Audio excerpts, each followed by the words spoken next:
看哪，我要使這城得以痊癒安舒，使城中的人得醫治，又將豐盛的平安和誠實顯明與他們。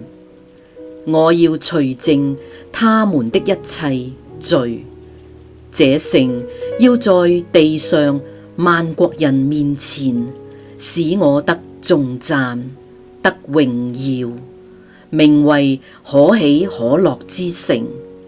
萬國人因聽見我向這城所賜的福樂，所施的恩惠平安，就懼怕戰驚。